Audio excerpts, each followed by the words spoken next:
YouTube, what's happening? It's Sunday, June 16th. There are 16 games in baseball to talk about today. We get a bonus baseball game. Drop a like, subscribe if you haven't. Yesterday, quick recap, zero point 0.4 units of profit. The night games did well. I was red all day till the night games happened. 6 and 5 overall for the day, 6 units for the week, 51 for the month.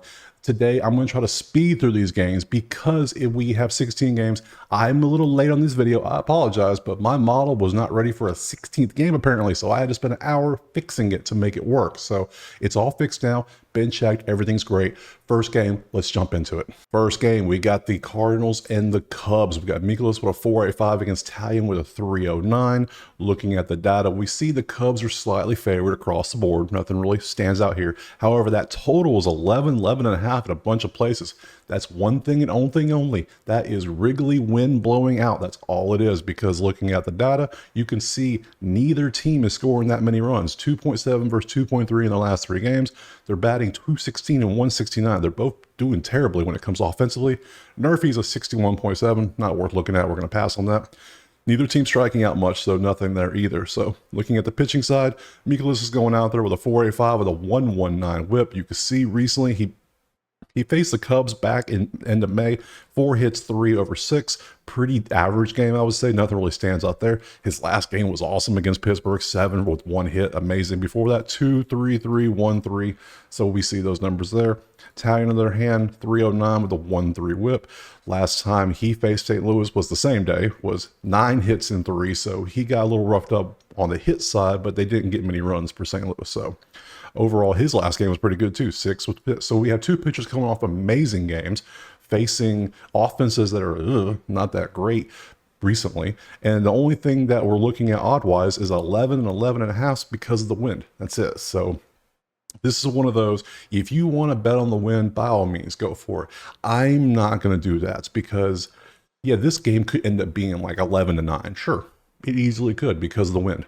But I don't want to trust weather because you can't predict weather. I mean, you can, but you can't control the weather. You don't know what's going to happen. So for me, based on those odds and all the data it says right here, I'm going to pass completely on this game and move on to the next one. Next up, we got Tampa and Atlanta. We have Eflin with a 4.06 against Waldrop with a 17.18 and a 2.18 whip. It's only 3.2 innings, but come on. Wow, it's crazy. It's weird to see on the thing. So looking at the odds first, we see that Atlanta is slightly favored across the board here, not by much. Over under is 9.5, depends on where you're looking. Data, we see Tampa 2-game losing, Atlanta 3-game winning. Tampa's 2.7 runs a game last 3 for 24th. Atlanta's bats have caught on fire, 7.3 for 3rd. They are batting 313 as a team for 4th as well. Meanwhile, Tampa is 223rd for middle of the road, 9.3 versus 8 on strikeouts. We're not really going to look at strikeout props for either of these. Looking over at the pitching, let's start with Tampa. We got Eflin going out there with a 4.06 and a 1.15 whip. He has not faced Atlanta recently. Past games, 2 earned with 7 hits against the Cubs, 2-4. He got a little roughed up against Toronto, a little average game against Boston and Milwaukee, great game against the White Sox. So we know what we're going to get with Eflin. We're going to give up a couple runs here and there. Waldrop, on the other hand, we have 1 result, and it was the game against Washington in his first start. Gave up 7 earned because we fade every time you play your first game. Unless your name's Paul Skeens, you're going to get roughed up, probably, and that's what happened. So that's happened to almost every pitcher this year. So we have all the numbers here. We don't know what's going to happen with him. You can expect him to be a little bit better this game. Maybe 4 runs, maybe. So this one's a little hard to tell when it comes to a side. We see the odds being like they are. I do like that over 9, mainly because of how the teams are batting. Atlanta's bats are on fire pretty good, but I do expect Waldrop to give up some runs. Tampa, I think they will be able to get some runs off of Waldrop. So I think both teams are going to get runs in this one is what I'm saying. I'm going to leave the sides alone. I am going to take the over of 9. It's the best number I can get. And it looks like the best number is going to be 114. So we'll take over 9 at 114. Next game. Our next game, we got Miami and Washington. We got Luzardo with a 5.3 against Parker with a 3.47. Slight advantage pitching off the jump.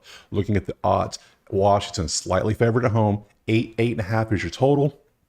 Data, Miami 4-game losing streak, Washington 2-game win streak, 69% Nerfy. That's worth looking at, mainly because Miami's only getting 1 run a game in their last 3 games. 194 batting average. So we can almost count on Miami to not get a run in the first inning based on their NRFI percent. Washington, however, makes it a little scarier because they're getting 4.7 runs a game and they're batting 281. They're doing good. So NRFI is going to most likely be a play here. We're going to sweat it out a little bit because Washington is doing so good batting, but I believe based on the last couple of games of pitching I've seen, I think we can get a NRFI in this one. So we'll take the NRFI. But you see, Miami is just struggling offensively. 1 run, batting 194. Washington has all the advantages. 4-7 with a 281 average. Looking at pitching, we see Luzardo got roughed up against Tampa Bay a couple games ago. Before that, gave up 4 hits and 2 runs against the Mets. I'd say if he can get one good inning, we'll take that. So we like that. Before that, 3-0-0-2. 2 great games against Milwaukee and the Mets. So hasn't faced Washington recently, so nothing stands out there. Looking at Parker on his game, he hasn't had a rough game yet. He's gotten, gave 3-3-3, 3-2-0. His last game against Detroit in 4.2 was his best game, surprisingly. So this one, we don't really know what we're going to get on the side. I am going to take the NRFI in this one. We're going to, based on the odds, Washington does have the advantage data. They have all the leans here. I would say Parker's better than Luzardo just because of stats and overall. So I am going to also take, looks like the best number we can get out there is going to be ESPN's -115. So we'll take Washington money line, we'll take the NRFI, and we will move on to the next game. All right, next up we got Philly and Baltimore. We got Wheeler with a 216 and Burns with a 208. Looking at the odds here, we see that Baltimore is slightly favored at home, a couple 7.5s on that total. Data, we pop over. No real winning streaks. We have 38% NRFI, not worth talking about. 3.3 and 4 for offense, 222 and 236. No real advantages offensively. Looking at the pitching, we see Wheeler 216 with a .94. Has he faced Baltimore recently? No, so nothing stands out there. But great game against Boston. I would say pretty good games overall. His last worst game was Miami back over a month ago. So Wheeler pitching great. Burns, on the other hand, also pitching great, not giving up anything. 208, 1 whip, great numbers. White Sox got him for 3, like 4 games ago. I mean, these are great numbers overall. So looking back at the odds, the data, we see that both teams are average offensively, great pitching. We have the odds here. I can get 7.5. I'm going to do that. I'm going to take under 7.5 for -135. We're not going to look at a side in this one. We're not going to look at any strikeouts or NRFIs, just the under, because I'm going to ride both pitchers that are pitching so great right now and just hope that they can't give up more than 7 runs. So under 7.5. Next game. All right, next up we got Cleveland and Toronto. We got Lively with a 259 against Berrios with a 293. Odds, we have Toronto slightly favored at home. 7.5 across the board on the totals. We're looking at data, 69.8% NRFI in this one. Cleveland struggling to score 1.7 runs in their last 3 with 242. Toronto 3.3 runs in 195, and Toronto struggles in the first inning anyway, so we will absolutely be taking the NRFI in this one for sure. Neither team striking out much.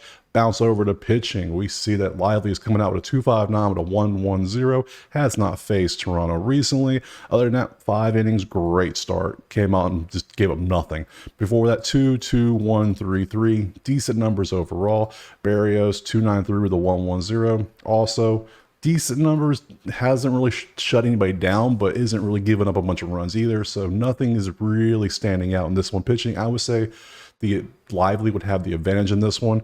Looking at the odds, we see that Toronto's favored, but the data shows that it's not really that big of an advantage. Yeah, Cleveland has a better batting average, but Toronto has more runs per game. So this is one of those weird ones where I don't want to take a side or a total, but I'm going to take that NRFI. We're going to sweat out 6 easy outs and move on to the next game. Next up, San Diego and New York. We got Cease with a 3.51 and McGill with a 3. Looking at the odds, we see it is San Diego slightly favored on the road. Total is 7.5, depends on where you look. Data, San Diego lost to Mets on a 4-game winning streak. 49.3 NRFIs a pass. San Diego 2.3 runs and only batting 143, worse than the majors in their last 3 games. Mets 3.3 runs and only batting 200 in their last 3 games.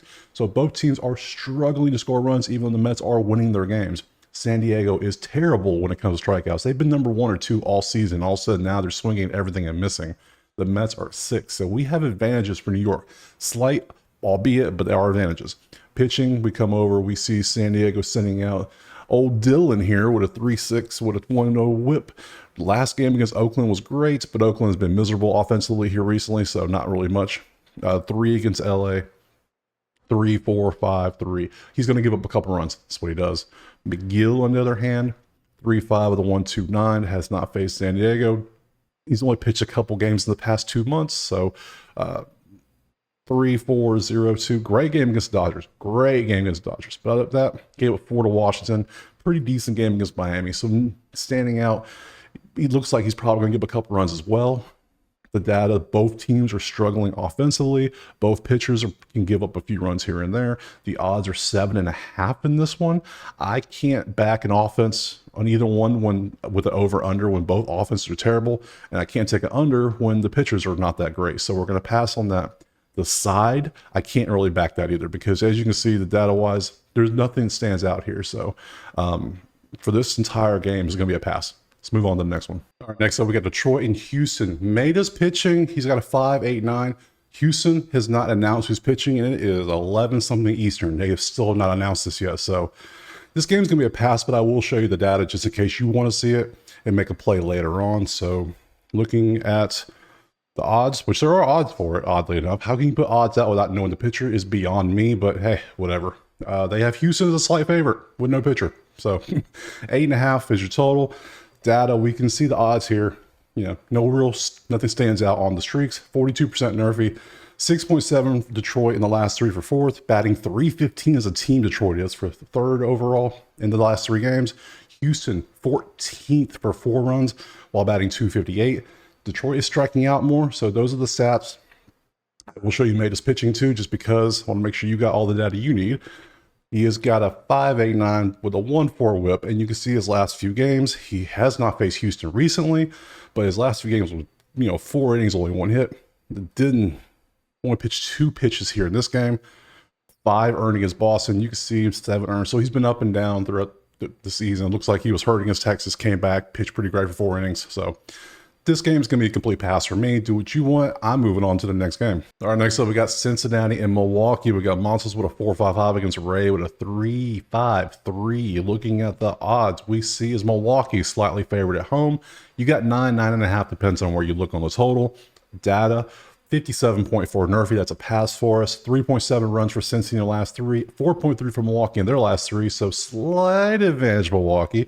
They're both batting about the same, 221 versus 232 in their last 3 games.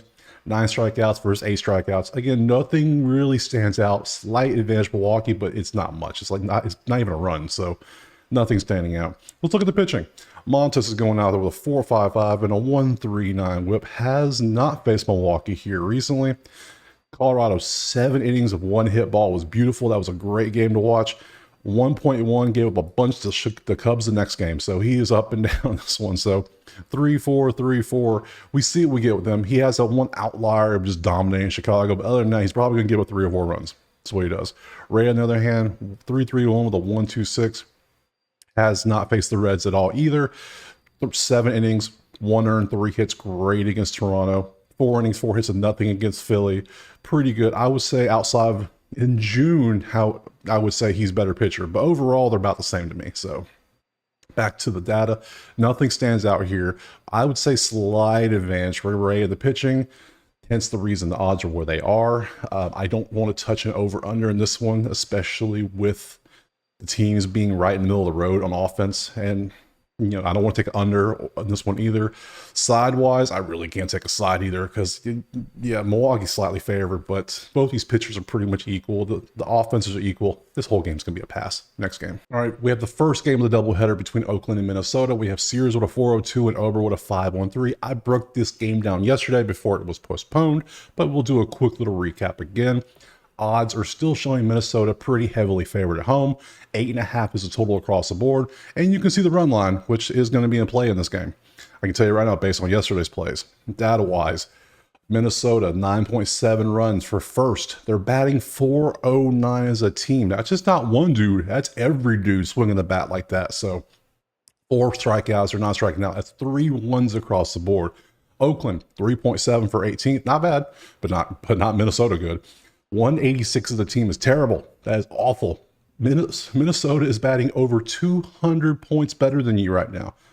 and they're striking out 11.3. So based on everything, based on the pitching, let's pop over to see what we got here. Series is going out 402 with a 115.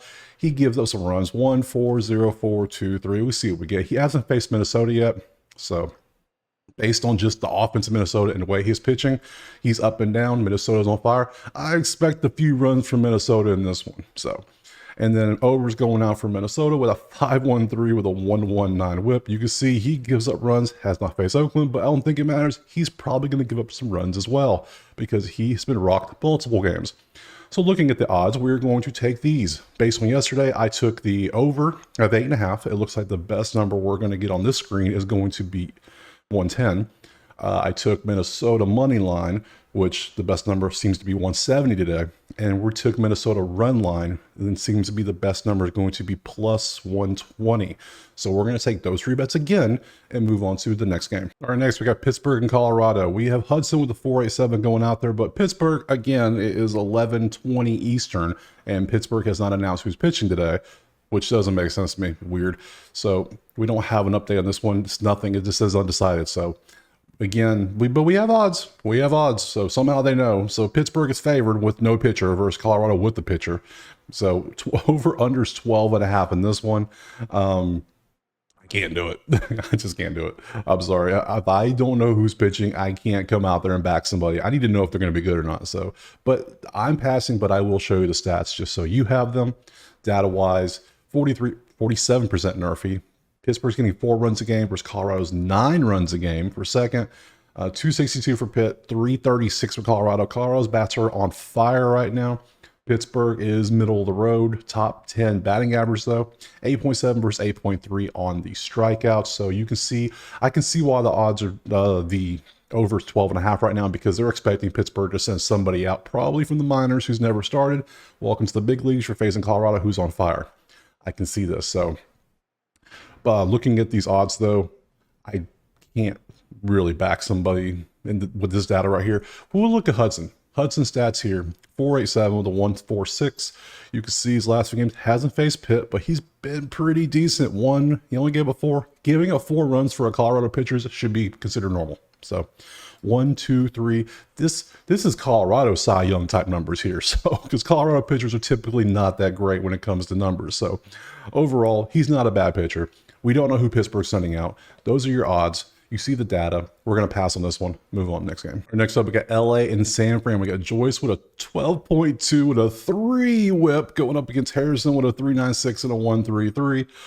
Ooh, it's fun to watch on the screen. Looking at the odds, we see that San Fran's pretty decently favored in this one. We got 8.5, depends on where you're looking. Data, Angels 2-game win streak, LA 2-game lose streak. 58.3 Nerfy, not what we're talking about. 4.3 runs in the last 3 for 11th for LA. 4.7 for San Fran, no real advantage. 235 versus 291 advantage. San Fran in the batting averages, 6.3 and 8 on the strikeouts. Again, not really much of an advantage. Looking at the pitching, we see Joyce is going out there with his beautiful, beautiful, big, fat, juicy numbers. He's pitched 4 games this year.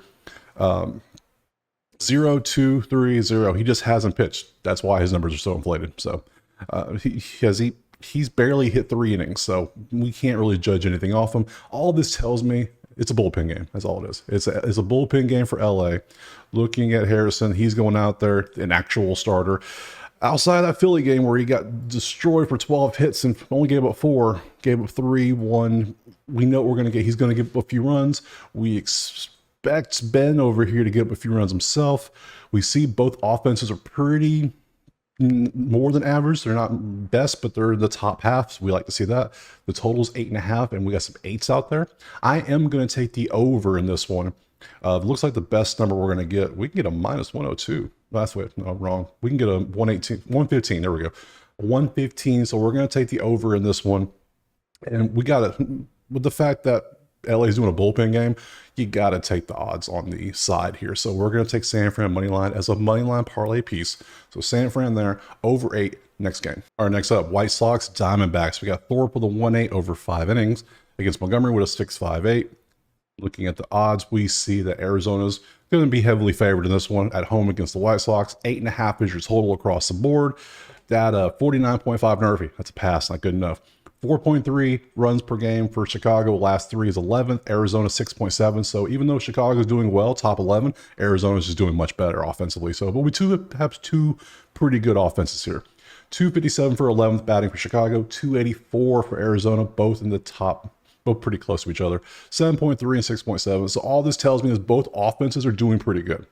Pitching wise, let's see what they're sending out there. Chicago is sending Thorpe, who has pitched one game for 5 innings, but only gave 3 hits and 1 earned run. Those are good numbers.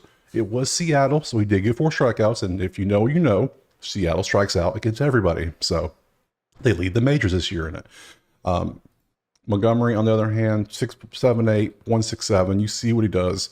He gives up runs. That's what he does. He churns out runs. He produces. He's a factory of runs. He will give you runs if you need some runs. So what that tells me is both offenses are on fire. We have a pitcher who likes to manufacture runs and give them out for free to everybody. We have a pitcher who's pitched one game who did decent, so it means it's his second game.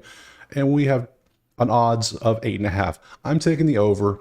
I think one of these pitchers is going to get rocked in this game. 2 offenses doing decently, so we're going to take the over. I'm not even going to touch Arizona money line this one. I can't do it. Chicago could very easily win. For all we know, Drew Thorpe here is another crochet. All of a sudden, Chicago has this team of beast pitchers all of a sudden we don't know about. So who knows? So I'm going to only take the over in this one, root for some runs, and move on to the next game. Next up, Kansas City and the Dodgers. We got Singer with a 3.30 against Glasnow with a 3.24. Odds, we have LA heavily favored in this one because of who's pitching most likely. Your totals are 7.5, 8 across 8. We even got 8.5 out there. So we got a wide variety of numbers. We even got a middling opportunity if we really want to be a gambler in this one. So we have options. Data-wise, no streaks, 43% Nerfy. Not worth talking about. KC, 4.7 runs in their last 3 for 8th. Dodgers, 2.3 for 26. So advantage KC, 219 versus 204. No real advantage batting. They're both in the bottom half, not good. 5 and 7 strikeouts. Again, not really worth talking about. We're not even going to look at strikeout props in this one. Can't do it. So heading over to pitching, we got Singer first, 3.30 with a 1.23.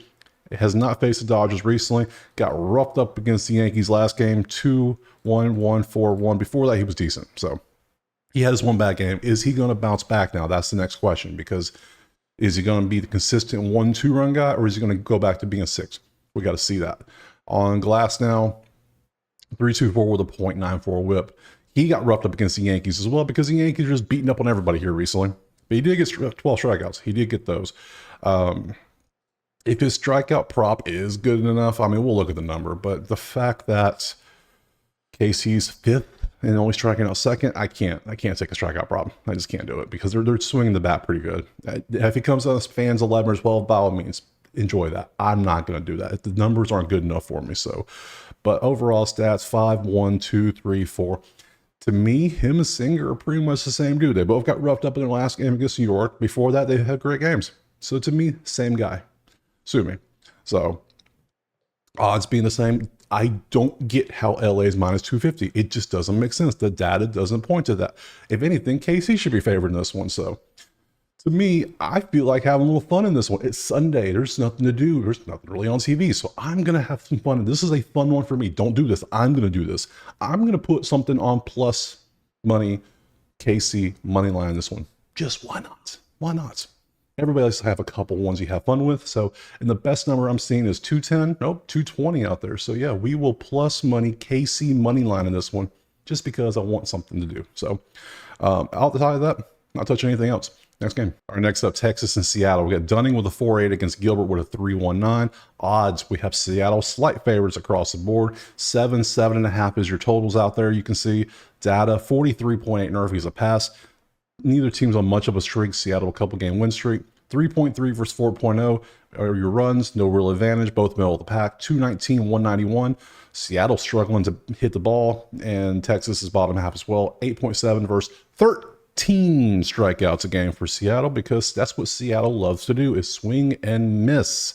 So yeah, we're going to look at some strikeout props again for Texas. It didn't work yesterday when they pulled Evaldi, but we'll see how they do with Dunning today. So pop over to pitching. Let's do Dunning first. We can see 2, 4, 6, 4, 4 are his strikeouts. So never mind. We're going to pass on his strikeout props, because dude don't strike people out. So his last game gave up 6 to LA, 3-0-3. We see what we're going to get. He's probably going to get a couple runs. He ain't going to strike more than 4 people out, so we're not worried about that. Gilbert, on the other hand, 3-1, 4-1, 3-3, has not faced Texas recently either. So either way, we got 2 pitchers that are probably going to get a couple runs each. We have the data saying that the offenses are struggling in this one. Odds are 7 with a couple 7.5s out there. I can't do 7.5 in this one. I can't do it. I can't really pick a side. To me, everything's equal in this one. I'm just going to pass on this one and move on to the next one. Next up, Sunday night baseball time. We got Yankees and Red Sox. We got Stroman with a 3.04 against Crawford with a 3.51. Odds, we see Yankees slightly favored on the road. 8.5, 9, pick your number. They're both out there. Data, 39.5 Nerfies a pass. 5 runs for 6 runs, both top 7 in runs, so no advantage there. We see both offenses are hot. 206 for the Yankees in batting for 22nd. Meanwhile, Boston's 301 for 5th. So we have a clear advantage in batting average, almost 100-point differential for Boston here. 3.7 versus 12.3. So Boston is hitting the ball well, but when they aren't hitting it, they're striking out. So it means they're swinging at everything. So, and the Yankees aren't far behind. It's 9.7. So both teams are striking out pretty good. So we'll look at some strikeouts, see how they've been doing. Head over to pitching. We'll start with New York. Stroman, are you a strikeout dude? 1, 2, 2, 5, 6. Have you faced Boston? No, you haven't. So, and you are, I can't. Dude has 5 combined strikeouts in his last 3 games. That is a hard pass. Can't do that. 5. He pitched great against KC. Gave up 5 to Minnesota because Minnesota is destroying everybody right now. And other than that, pretty great games. Crawford, on the other hand, are you a strikeout dude? You have not faced the Yankees. 8, 5, 5, 4, 5, 6. Outside of the last game is Philly. He's about 5 strikeout dude. I'm going to pass on that one as well. I don't have a single strikeout prop today. That's odd. Wow. Okay. So, either way, 2, 4, 5, 6. He's going to give up some runs as well. We see Stroman might not give up runs, so I lean Stroman already just on that. We go back to the data. We see both offenses are pretty hot. Odd-wise, I can see why the Yankees are favored. I can't really justify the 100-point differential in batting average over the last 3. That is concerning. So it sounds weird, but with this, all these stats lining up, I'm just going to pass on this entire game. Move on to the next one. All right, game 16. We got Oakland and Minnesota. We got Estes with a 4.78 against Paddock with a 4.79. Odds. We see Minnesota, obviously, just like the earlier game, they're going to be favored. These odds are going to be the same as earlier. Pretty decent favored. Totals 8.5. Data is the same data from earlier. We see Minnesota's way better than Oakland on things. In the previous one, I went Minnesota money line, run line, and the over 8.5. Look at the pitchers and see if that's going to be the same here as well. S is going out with a 4.78 with a 1.13. His last few games, as you can see, 3-0, 1-4-8 against Houston. So he's had some good games, but Houston got to him. Colorado got to him a little bit. San Diego, 8 hits is a little concerning as well. Paddock, on the other hand, 4.79 with a 1.37. You can see Colorado did great, but New York got him. But New York has gotten, as you've seen on a few other games, New York has gotten a lot of pitchers here recently. So 4, 2, 2, 5. This game, I'm probably going to watch this one alongside, have a double screen going up with this one and Yankees Red Sox. So I'm going to be watching every out of this game. So I want to play this game. Even though the other one I'm going to watch, I'm going to pass. This one, I do have some plays on. I'm going to do just like I did before. I'm going to take Minnesota money line again. Looks like, again, the best number is going to be 170. I think they just copied the numbers from the first game. Run line, again, is going to be 120 again, so we'll do that again. And then 8 is 8.5. Yep, sure is. So we're going to just double our bet. Typically, when you have a double header, you want to see how the first game goes before you touch the second game. But Minnesota's offense is so hot, and Oakland is so just not batting well.